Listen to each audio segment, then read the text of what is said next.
recorded live from various Secret Center City studios all over the Delaware Valley. I'm the capo. He's the prez. And this is Sons of Ben, the pod. Adam, welcome back to another week of quarantine nature and another week of the pod. We've got an exciting episode ahead of us. Do you realize that, Adam? I can't realize much because I don't know what day it is. I'm not even sure what time of day it is. Like, Devin sent me one of these like electric shocks from across the country and was just like, here, look, we have a podcast right now. And I'm like, okay, I'm good. Let's do it. Let me put my headphones on. We had to wake Adam up from his slumber. We are glad that he wore pants for this pod. We're very happy about that. They are officially licensed Nickelodeon pajama bottoms that are so good they even have the buttered toast man on them. So that's how deep of a reference we're going here. So besides your exciting choice of undergarments there, Adam, today's guest, we've got the only Kevin Kinkead from Crossing Broad.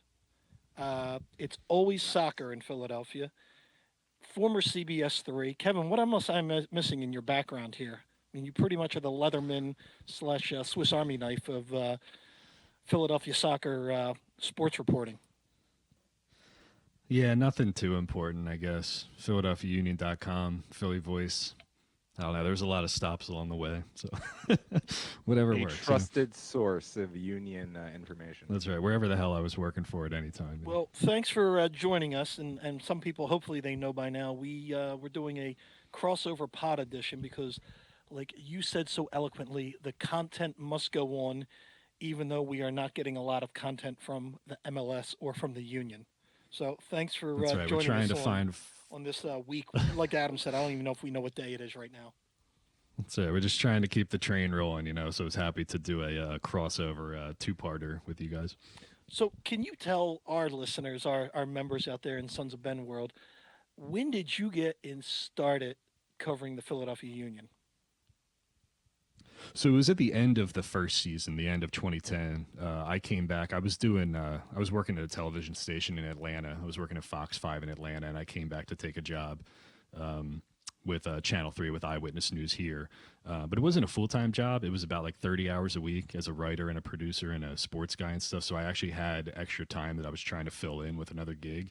And so the union just one day put up on Facebook that they were looking for some help on the website, writing some stories for the website. So they asked for a sample, and I was like, yeah, what the hell, I can do this, because I grew up in this region playing soccer, and I was like, it'd be really cool to be involved with the team from the jump and get in on the ground floor or whatever. So I wrote an article, I think, saying why Sébastien Letou should get a call up to the French national team, which seems ridiculous at the time.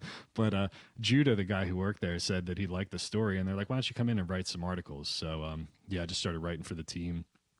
I was with the team from the end of 2010 until 2014, and then left the team, and I was working for Soccer League, for Philly Voice, for Philly Soccer Page, wrote a bunch of different stuff for Channel 3. And then, I think it was like 7 seasons, 7.5 or something like that. And then, I just was like, well, there just wasn't really a ton of money in doing that, and so I had a chance to go do Sixers with Crossing Broad and do some Eagles and stuff like that. So I was like, why don't I just go do that, and we'll keep doing It's Always Soccer in Philadelphia on the side, and that'll be my union outlet, and so can actually earn a real living and keep doing soccer on the side. Did the podcast start when you went to Crossing Broad, or what was the background on the podcast? No. So I left Channel 3, and then I was doing the KYW Philly Soccer Show with Greg, with Orlandini, and so I just ended up starting my own thing with Dave, with Zeitlin, because he was still working for MLSsoccer.com at the time, and he was doing CSN for NBC Sports Philadelphia back when they actually gave a crap about the union, and then that went away. But so Dave and I did it together. Well, that's when the union were paying them, though. When they were, that's right. When they were, they gave a crap because the union were paying them, So that went away. And then Dave eventually went to the Penn Alumni Magazine, and so I just kept doing the podcast with like various guests coming on. Matt, you were on the show last year, and just trying to keep it afloat from there. But like soccer, like all the guys who cover the team, it's just it's a part-time thing for them. It's freelance, try to make some extra bucks on the side. Like even Tannenwald, like he's the Inquirer's beat writer, but Like his main gig is on the desk, and we're all doing Eagles stuff, and we're all writing the football crap and whatever. So I think most of us would have liked to do a lot more with soccer, and made it a bigger thing. But it just was not anything more than a part time gig in Philly. Tannenwald, that's the Grant Wall of Philadelphia soccer, right? Yes, you could say that. Yeah, except I don't think he earns $350,000. But if he does, then John's got the right gig, and I got to get in on that at some point. I mean, that's I his was gonna say more worth. power to him. I think he's making like 348 is what I Three heard. forty Yeah, eight. He right. could be up in the 400 range, something like that. No, I it's would love to see what he's on the open transfer market. it's funny, yeah, because it just it's hard. I mean, there's just not enough games. There's not enough interest in this city. I think if you were you see what the Athletic did about pulling together a couple people and like giving them full time gigs and making them like regional people. Like Pablo, for example, does DC United and Philly and some other East Coast stuff. But that's the way that they kind of blocked it up. It was just hard for. I don't think the Inquirer ever had a full time, or the Daily News ever had a full time soccer guy. I mean, even when Kareth Gabriel was doing it back in the day, they all had their other gigs as well. So, they'd send interns down and stuff like that. I think we all just came to the realization that, look, this is not a full time job, and it's never going to be a full time job. Yeah, I know, and it's funny. It's being the supporters group for the team. You always dream of that day where it'll be the big five sports, not the 4 for 4 guys, and then MLS. Well, I always say it's the 4 for 4 guys, it's the Euro snobs, and then it's the MLS people. So if we could just Yeah. convert the Euro snobs to give a crap about a team in their backyard, then all of a sudden maybe that the future changes for where it is because we're always in contact with the other supporters groups throughout the country, and man, what a difference when you're talking to people of like Portland.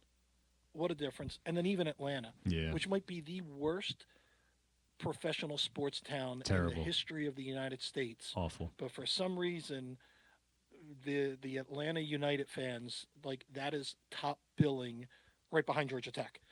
Because Georgia Tech, Atlanta United, then maybe the Falcons and the Braves. The And it's just rambling crazy where wreck. certain cities are like that. Yeah. Where I think Nashville might be like that. Um, some of these smaller towns, the soccer is taking over. Where in a big market, and what I always thought was a very sports intelligent city, we just can't get that strong foothold in. We talk about this on the podcast all the time. And, like I always ask this theoretical, like, who are you more annoyed with? Like the 4 for 4 guy who thinks soccer sucks, or are you more annoyed with the guy who will like put on his Arsenal jersey and go to misconduct at 7 in the morning, but he can't be bothered to come down and sit at Talent Energy Stadium and watch a Union game. And in a way, I've always said that I'm more annoyed with the Euro snob because the like for the sport is already there. So it's like you are going to thumb your nose, or you love the sport already. You watch the sport, you play the sport, but you're going to thumb the nose at the local team just because you don't think that the quality is high enough. Okay, like I get it, but MLS doesn't get better by us talking shit about it. Like we crapping on our own league and crapping on our own team, like that doesn't help get us to where we're going. Which is why I always like would try to loop people in by saying, like I tell Eagles fans, I tell Sixers fans, like, look, it's not the best in the world, but it's ours. And everybody in Philadelphia loves to talk about Philadelphia and, oh, this is my cheesesteak spot and this is my Jersey Shore spot and this is wherever and whatever. And people in the city are so provincial and so parochial that you would think that that should extend to the local soccer team too, even if it's not the best quality. Yeah, and I And think what part of that is like that you even see on the MLS level, like we're forecasting for that World Cup in 2026, right? We're looking towards that and being like, if the MLS can at least get together, get their shit together, and by that year have a decent quality on the field, I think converting a lot of those people is very easy at that point. Like especially when the World Cup comes around, because we know like that always spikes, viewership across the board for soccer. But with it being in the U.S., I think that's like one of the most massive points for the MLS because at that point, if they play their cards right, they could like flip MLS to be one of those Power Five sports in the country. well, it's funny because if people ask me a similar question, like you say, who do you get annoyed with? People ask, who could you convert easier to being a Union fan? A 4 for 4 guy or a Euro snob? And it's easier to convert a 4 for 4 person. I can bring friends that are 4 for 4, get them in the river end, couple beers, Hmm. teach them a couple chants, and as long as the team is playing competitively, my friends are like, I want to go back. They might not start diving into Philly soccer page and brotherly game and religiously trying to figure out how to spell, Jacob. What's his name, Adam? Jackie Gleason's. Jackie Gleason. Yeah, they're not gonna go get a jersey, but they're like, hey, I had a great time. You know what? That's worth it for me to go Yeah, back. yeah. Where still the Arsenal guy is going to be like, oh crap, this isn't as good as what I see at 7 in the morning on a 50-inch flat screen TV. So it's yeah, it definitely is frustrating. But the four guys are easier to convert to becoming Union fans than those Euro snob guys, which is baffling to me. What and I'm coming as a Euro snob in the beginning in 2010. I didn't want get season tickets because I thought MLS was crap. So I didn't want to go. Hence the reason we got river end seats because I didn't want to sit on the sidelines with soccer moms and get in trouble for cursing. So we joined the Sons of Ben.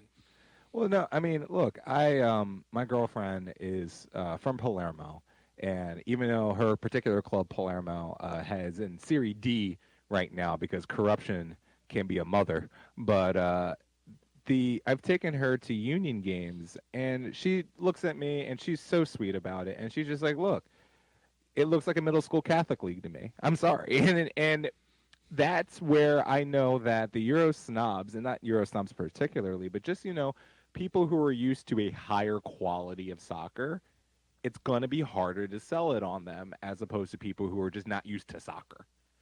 And now, granted, I do believe that, especially for Americans, because the majority of the higher quality soccer that you're looking for is on another continent, on another hemisphere, you know? So it's not here, and it's not even like remotely within your grasping, like your arm's length. So are you just going to be a soccer fan who just physically sees no live soccer in your life? Because it's like, unless you're waiting for Arsenal to come over on their tour and use their B squad, like, are you just going to be a Manchester United supporter who has never physically seen soccer in front of their face? And then a lot of these people are just like, kind of, yeah, that's kind of how I'm going to do it, you know? Now, I do want to ask Kevin this because I think we asked Jim last week or 2 weeks ago. But Kevin, since I mean you got involved 2010, Hmm. what do you think of the quality of MLS? Because I think it's jumped dramatically from 2010 to now 2020, 2021. Like the quality of the play on the field, where I think they are getting to be a top 15, top 10 league in the world. So I just kind of wanted to get your thoughts on that since you've been around it so up close all this time and saw the evolution.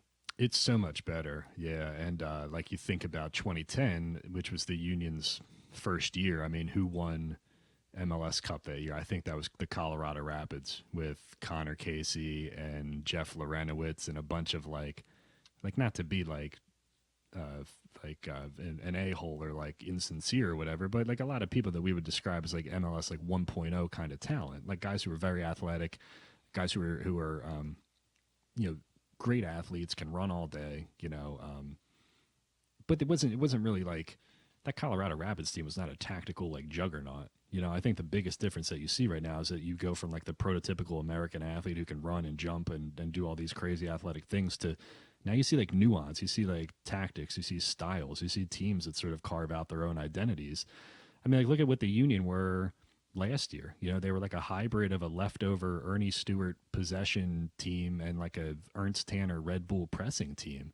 And you had some of these moments like last year and the year before where the Union would look like Barcelona for 5 minutes at a time, where they would just pinging the ball around with Harris Medunian in and Alejandro Bedoya and Jamiro Montero and Boric Dochkal before that. And that's where it's come the furthest. Like teams have identities now and they have tactical styles. Like when you watch Red Bull play, you know what you're going to get. When you watch LAFC play, you know what you're going to get. The Union are carving out an identity as a pressing and direct team this year. So yeah, it's grown a lot. It's just the funny thing is like you guys know as well as anybody, the Philadelphia, like more so than any other city, any other region in the country, it just like takes us forever to kind of like warm up to things like new ideas. You all probably know somebody who's been like vacationing at the same spot at the Jersey Shore for like 40 years. And then you ask them, you're like, well, why don't why you've been going to Wildwood, 30th Street in Wildwood for 40 years? Why not go to Sea Isle City? And And they're like, well, it's not that there's Whoa. anything wrong with Sea Isle City. It's just that they're like, well, I've always gone to Wildwood, and that's what it is, you know? So you like try to sell them on a new sport like that. It's not even necessary that they don't like soccer. It's just like I have my Flyers hockey and Phillies baseball, and like, what reason do I really need to go do something else? You know, so we're kind of like fighting like the war of attrition at the same time, you know?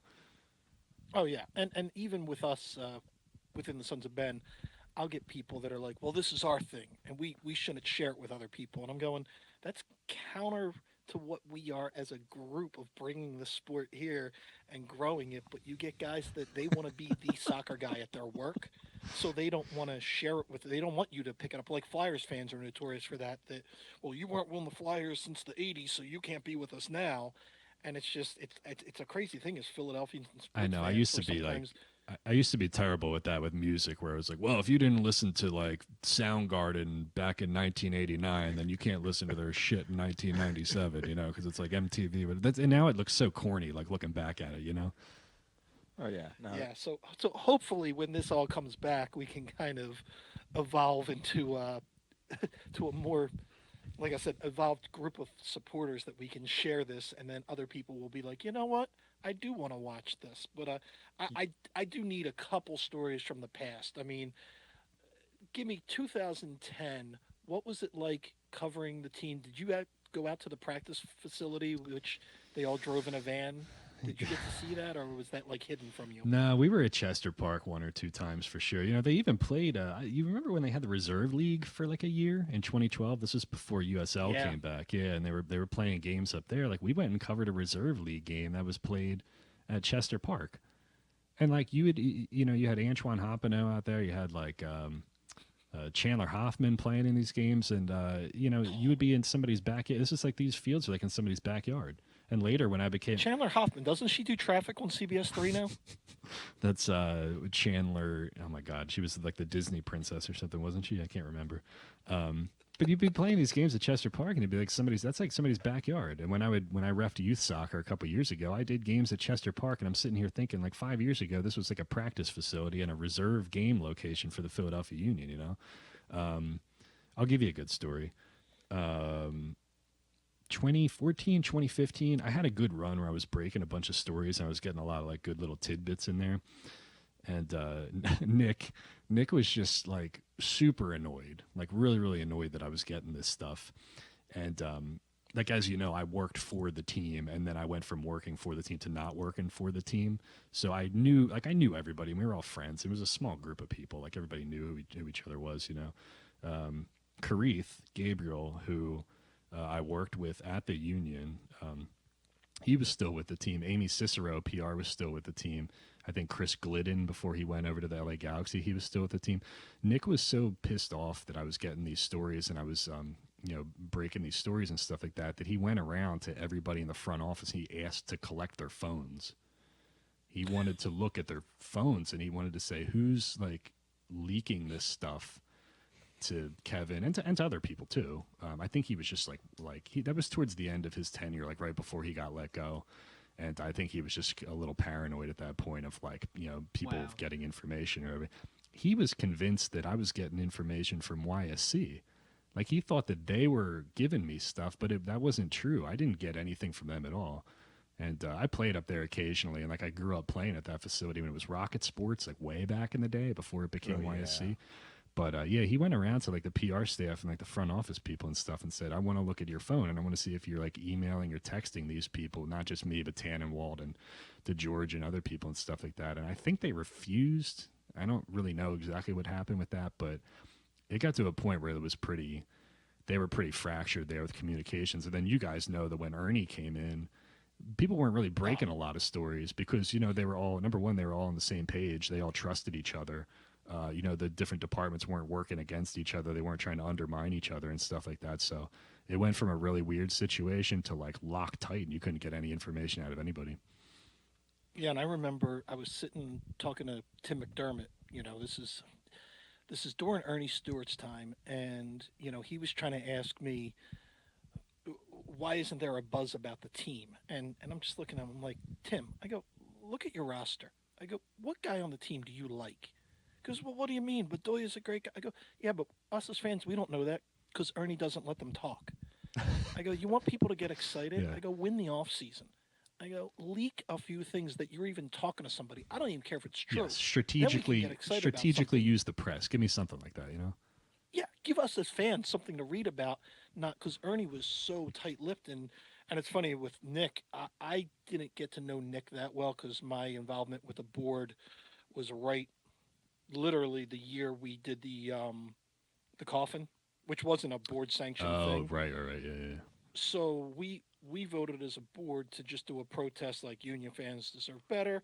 Then a couple guys we all know got word and they built a coffin faster than Yeah. you could even Yeah. say the word coffin, and it goes through there. And after that, Nick didn't want to talk to any of No. us. I mean, from Kenny to Amy, who he loved, to anyone. We had meetings with the board, and oh, Nick's busy right now. You just have to deal with like Mark Evans and this and this and this. Where Yeah. before he would always come out and glad hand you. And I mean, I think the only time I really talked to him was at one of the Union Foundation events, and I think after talking to him, I ended up buying like a 1973 Pinto from him. See, that was weird because, like if you speak to a lot of the early Sons of Ben people from like 2010 and 2011, they all speak highly of Nick because they like what he did for the group and like, helping bring the sport here in the first place. It's interesting to kind of follow the relationship with the SOBs and the front office over the years, and I mean, obviously you guys can speak much better to that than I can, but yeah, the coffin thing was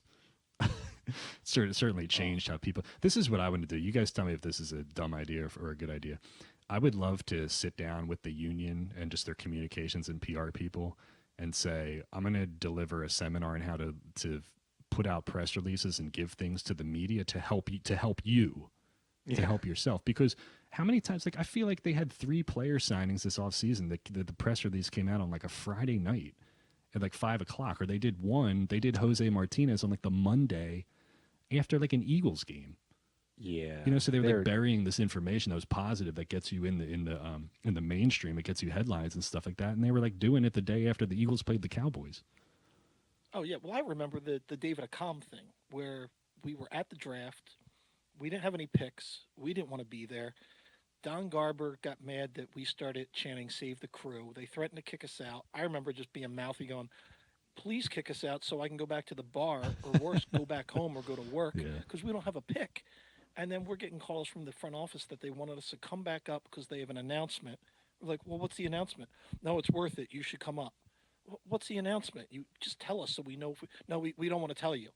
We're not coming back up then. And it was the David Accam trade. And then they're like, can we get like a couple hundred of you come to the airport? I'm going, since 9/11, we're not allowed to go to the airport just to hang out on the tarmac anymore. Like, so yeah, certain things were like, you're shooting yourself in the foot.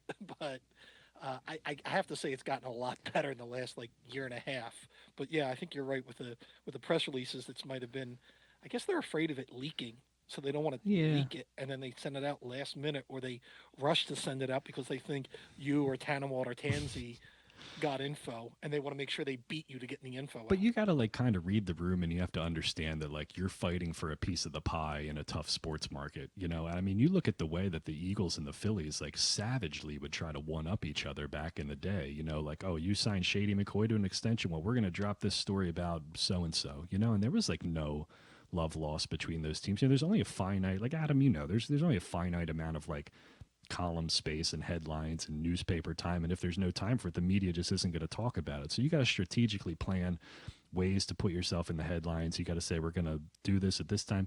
Nick had a guy that he leaked to all the time, and that guy, and it was like whatever, you kind of paint yourself into a corner maybe with that, but there was a lot of news that was coming out at that time from that reporter, and that person helped keep them relevant.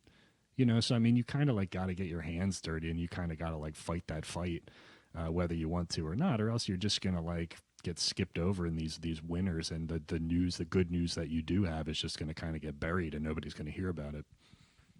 not to go Oh too yeah, not to go too deep into it, but it's just like when we discuss the markets that have MLS succeed in it, whether it's Seattle, whether it's Portland, or any of these, I always say it has to be if you only have 3 pro sport teams in your city, that helps. If you have 3 or less, that helps because then the dogfight for content isn't as intense. So like I don't necessarily believe Seattle having a hockey team would make a drastic difference into their coverage, but them having a basketball team might, and the Sounders might take a hit from that, and it's to me in Philadelphia, for better or for worse, for the better part of my entire existence, the conversation is the Philadelphia Eagles did anything at all, and then we'll talk about the other teams. And the Mhm. other teams are absolutely dogfighting for any type of content. And I remember I was an intern at 97.5 during the end of the Phillies, like it was like 2012. So it was like right when the Phillies were about to slow down. And the Eagles were not really great, but they weren't terrible. Like Chip Kelly was there and it was weird. And I just remember the Sixers were doing the process, like the beginning of the process, but they were making moves. They were making big moves, and they were like, all right, we're selling everyone, we're doing, and they could not get any airspace whatsoever. And I just remember talking to producers being like, it doesn't move the needle. It doesn't move the Mhm. needle. So Mhm. like our secondary teams, like the Sixers and the Flyers, and I don't even mean to call them a secondary team, but in terms of their coverage, it seems like they're secondary teams. They can't even get that much, coverage on our day-to-day news Yeah. cycles and our day-to-day sport tickers unless they're about to win a championship. So the Union were always going to be fighting a ginormous hill to get a foothold in this No, you're city, right, man. That's what I would tell people all the time. I'm like, geez, you think the Union aren't getting anything out there? I mean, like the Flyers and the Sixers aren't getting anything either. So we got to like wait in line, you know? I mean, because that's just what it is in a big Northeast city like this. Like the Eagles rule everything. Like I'll give you another story. It's not really a story. It's just kind of a statistic or a fact. But when I worked at Voice, they had an entire news department, who go and do news stories too. But if you looked at like the Google analytics or whatever the hell we would use to kind of determine like what stories were at the top of the site or whatever, on any given moment, like Jimmy Kempski Eagles stories were number 1, 2, and 3 on the site. You could have a breaking like news story. It could be like Shaka Fatah arrested for corruption or something. Story number 1 would be Jimmy Kempski on the Eagles. Story number 2 would be Jimmy Kempski on the Eagles. Story number 3 would be Jimmy Kempski on the Eagles. And it's just like, we just all have to accept that that's what this city is, and we're all just fighting for whatever's left below the Eagles. You know what I mean? Yeah, no, and yeah, that's what it goes back to what I was saying. It's just like if you live in one of these environments where like Atlanta is a perfect example of this because Atlanta, even though it has pretty much every representation, even though they lost 2 hockey teams and basically the Braves left town to go to Cobb County, they were a city where when they announced MLS was coming to Atlanta, I laughed because I was like, "There's no way." And like I'm not, and I'm a person who's smart enough. Like I have family from the Carolinas. I'm smart enough to know that soccer in the South is a thing. There's a lot of colleges down there that do soccer at a very high level. So soccer in the South is not like completely barbaric. But I just said there is no way that town is going to embrace soccer like that. There's no way. And were like from this first kick, were like, you're absolutely wrong. And that has been as fascinating to me as anything is yes, it's having these cities who are saturated with their teams, but it's also the attitudes of these cities. These old school cities like Philadelphia and Chicago and New York and Boston, they will have dedicated sports fans to all of their teams, but their MLS teams are going to fight for forever to get any foothold in any of those cities. But it's like those cities like Portland, Seattle, LA, San Jose, they can be like, no, no, no, come on, MLS. MLS is here. You can enjoy this, right? Well, even the Atlantas and the Nashvilles, and I think you're going to see it in the Carolinas, where it's a huge transient Mm-hmm. transplant market. Mm-hmm. Where if and I keep saying all the time, if Adam, you or I moved down to Atlanta, Yeah. say 2010, we weren't invested in the Union as a team. We're still going to be Sixers and Flyers fans and Eagles fans and Phillies fans. But if all of a sudden they came and go, hey, your new adopted city's got this brand new team, you're like, this is the first time I can root for something in my new city. So you go all in. So they were able to capture all these tens of thousands of people that just moved to Atlanta and said, all right, well, I'm still a New York Jets fan, but let me become a Atlanta United fan because I'm not a NYUFU or a Red Bull fan, and they've been able to capitalize. And I think you're going to see that with Nashville and a lot of these other cities. And cities like Philadelphia and Chicago and New England, who did their first MLS try wrong, have got to get it right now to capture that whole city. I also think people were kind of like I don't think people were upset, but I find that I think Philadelphians are almost slightly insulted by the fact that it took us so long to get a team. You know, like when Mhm. you start in 1996 and we have to wait 16 years for you to find the second or the fourth largest media market, a viable place to put a soccer team, that turns off a lot of people too. Like I think the fact that we had to wait so long to get a team is a good chunk of the reason why it's hard for the support. If you had the union here since 96, you know, and probably playing in either the link or the vet or whatever, you know, at the time, I guess it was the vet then, you would have had, I think, a different kind of conversation with this team because them coming in MLS 2.0 was bad. They came in right when the recession happened. They plopped them right down in Chester, for better or for worse, and none of that was sexy when you came into it. When Minnesota United went up to the big leagues, when you brought Atlanta into the big leagues, when Atlanta formed, you had giant stadiums, at least on the way. You had an already fever pitch. You know, you already had MLS TV contracts. You know, in 2010, finding the Union on TV was difficult. You know, like trying to locate It some Mhm. ain't of that those easy games. now. Exactly, exactly. I mean, the Union still don't have a radio partner, like a real authentic radio partner. Like when I listen to Sirius XM to listen to the Union on the road, it is always the other team's established radio feed, where the Union are just like, and I'm like, that is unacceptable for again the fourth largest media market in the country. There is a standard in the city for athletics, and the Union, at least on a PR front, are still trying to reach that, and they haven't. So, Adam, I mean, you're telling me everything all these other cities have, and that we're the have-nots, but I've got a little surprise for you. I've Was got that? something that nobody else has.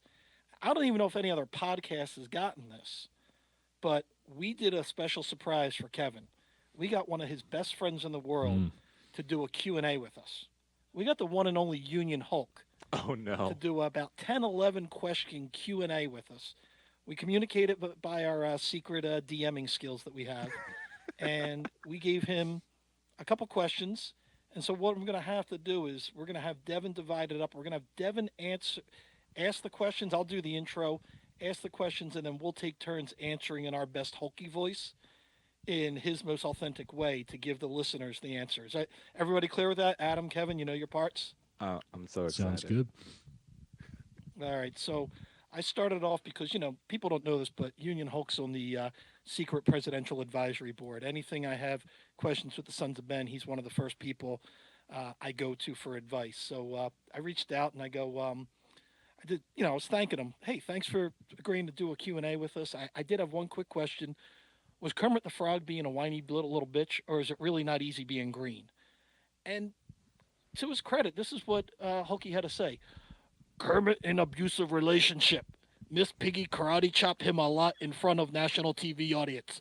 Hulky hope he gets some help, or else Miss Piggy throw him in trunk and write letters to Eminem like Stan did. So strong start from Wow. from Hulky. How am I supposed I to love it. follow that? Is my, So what do you Adam, want you're me to next, do and with Devin that? will read question number one. Oh boy. All right, I'm really excited to hear Adam's rendition of this. So here we go.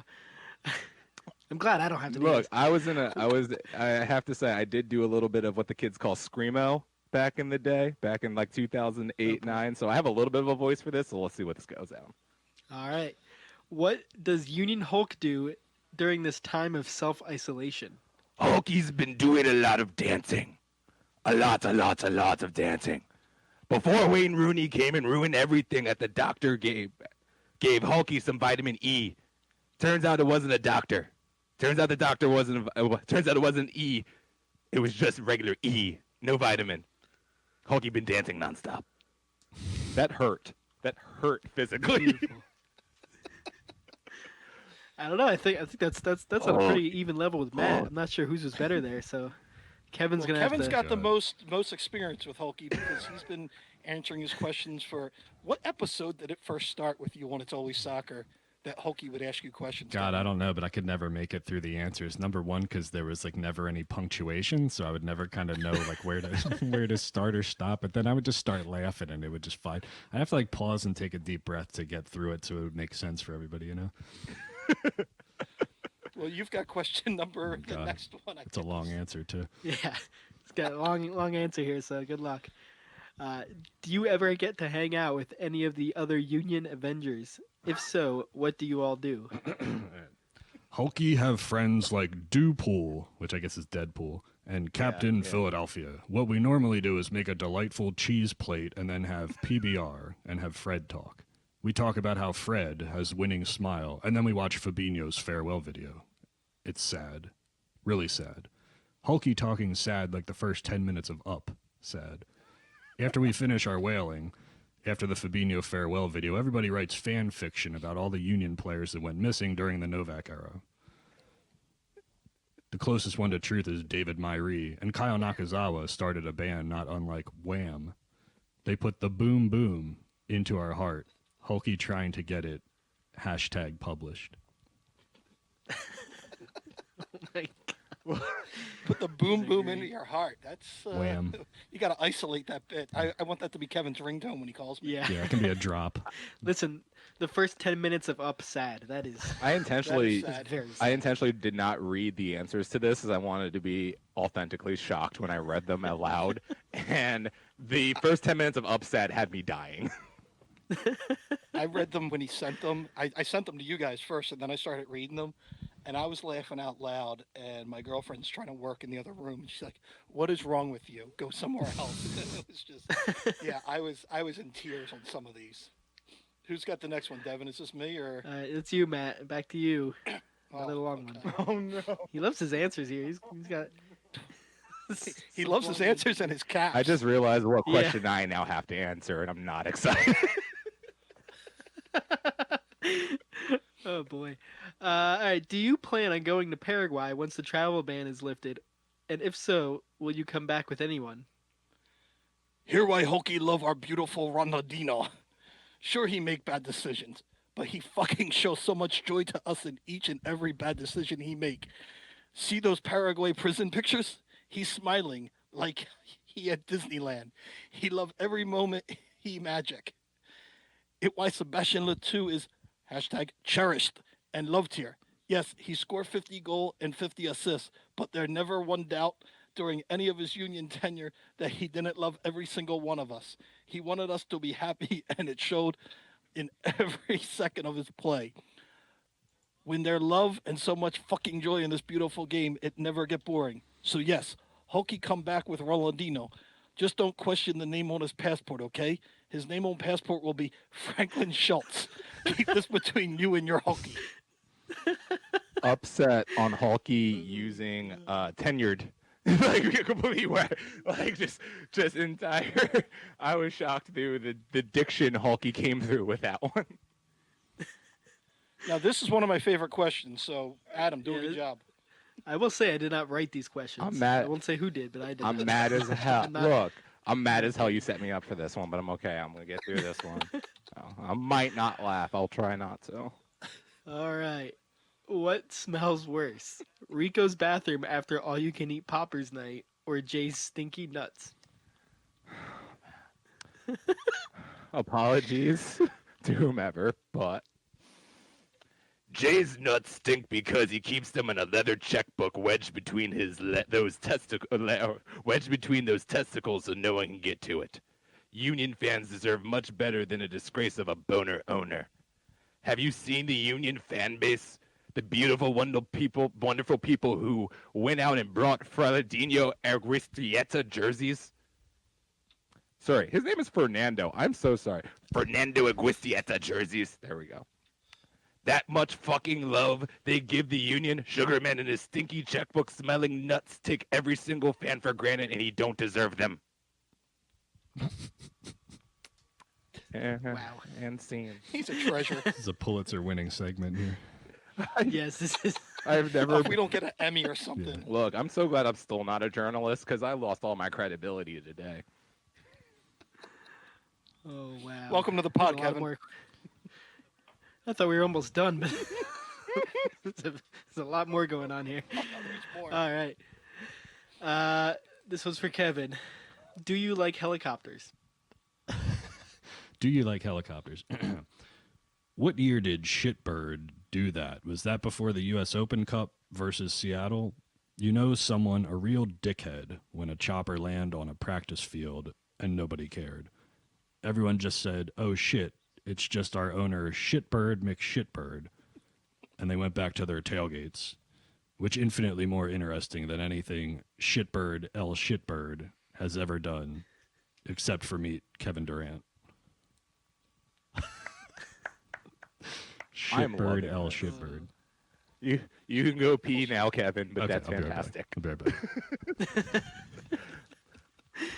Matt, Okay. Matt, you deserve to be quarantined just by yourself now after all of this.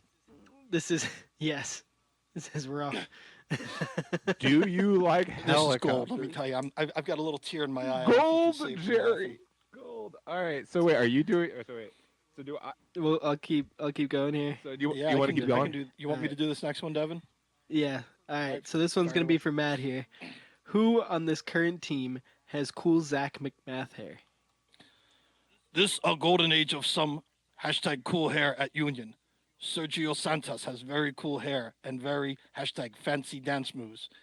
Michi have cool hair and cool name. Cole Turner. Well, Hokey not talking about Cole Turner because Cole Turner looked like that kid who come to your high school suddenly midway through 11th grade and everyone thinks is a narc. So he asked what everyone do for fun and everyone yell Jenga at the same time and run away from him. Don't forget Gleesness has some cool Ric Flair hair. That is true. This is All of what you said was factual. facts here. Like that was all. That was all very true. The Union Hulky. He's got a good eye for the hair there. All right. So Adam, glad you you have ready? this one. All right. So hold Adam's on. getting Hold there. on. Hold on. Why am I getting all the questions about nuts?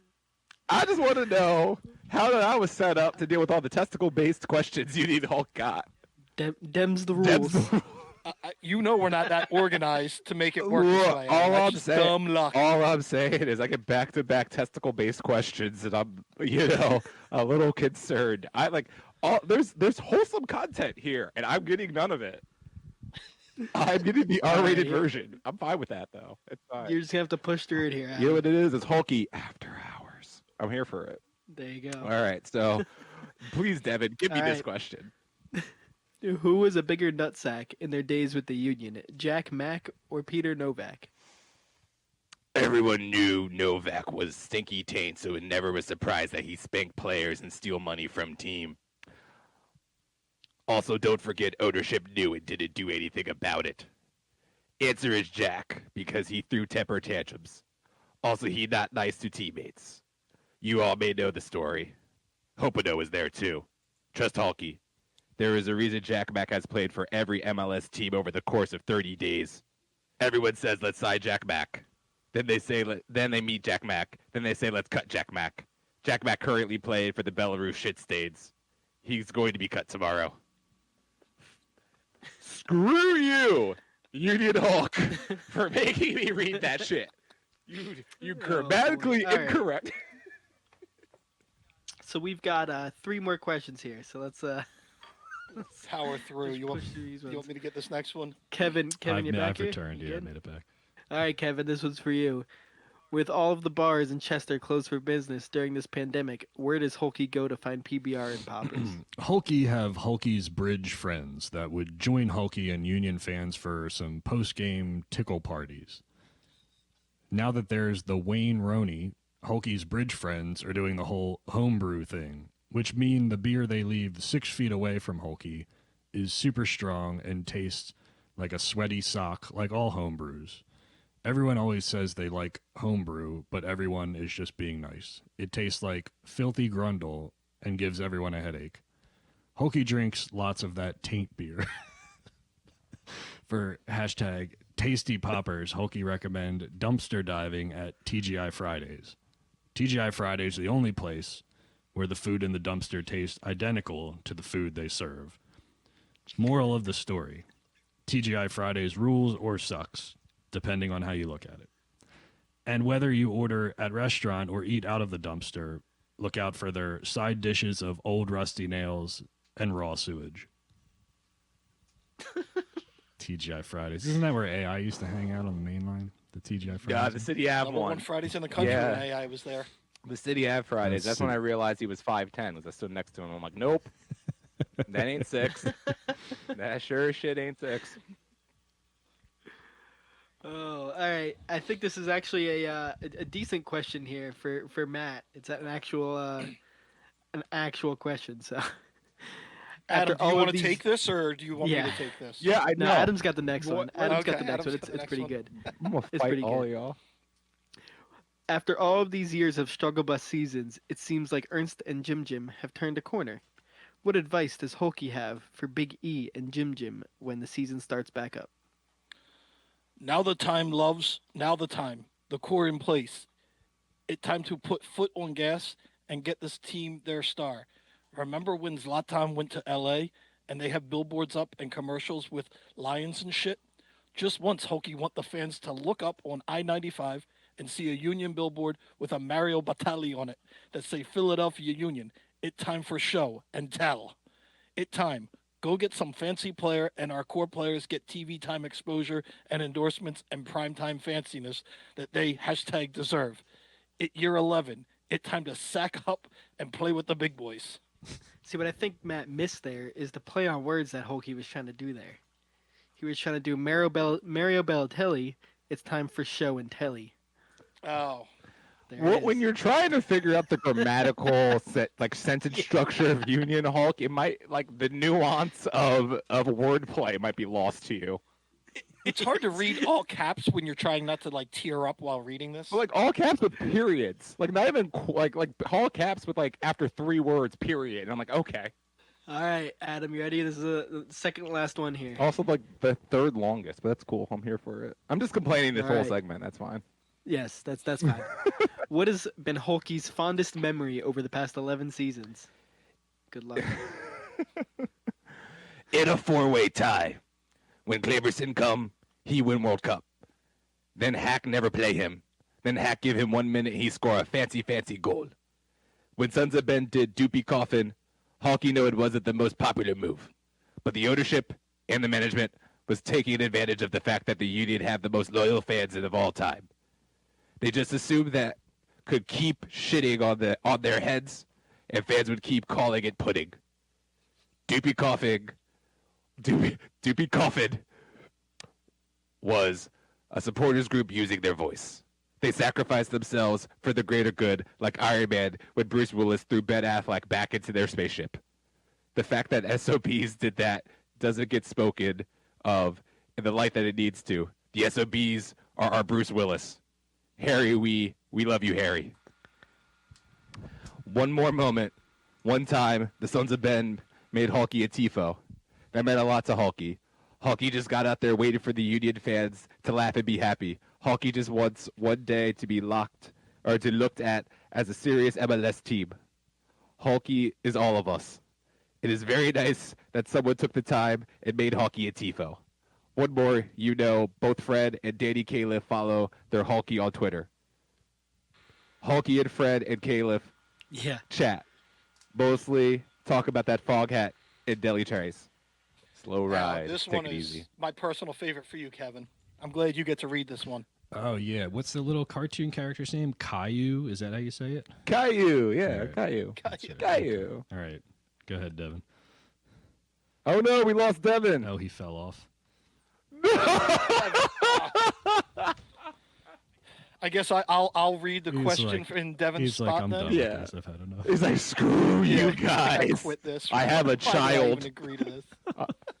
I have a child. Okay, you can read it. All right, Kevin. Does Hulky think Cavaldino drive a girl truck or his truck is manly? Kevin Dino drove truck to Canada one time to tell Michael Bradley to fuck off.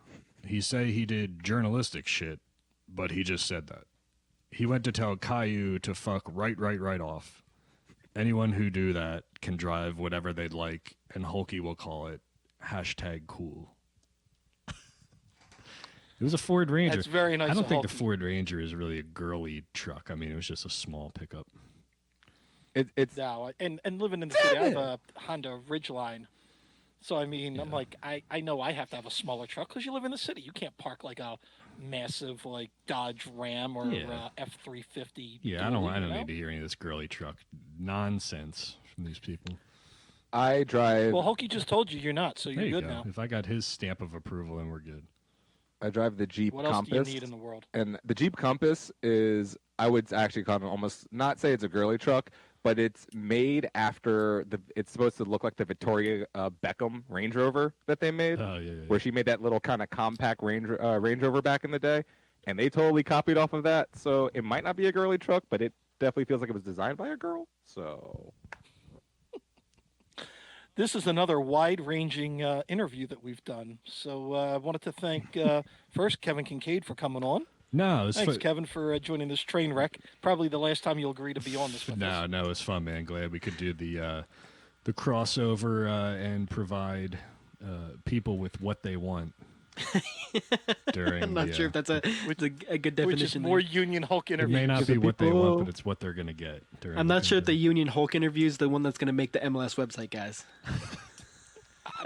they're It's going to make a website for sure. it's gonna make a Reddit page.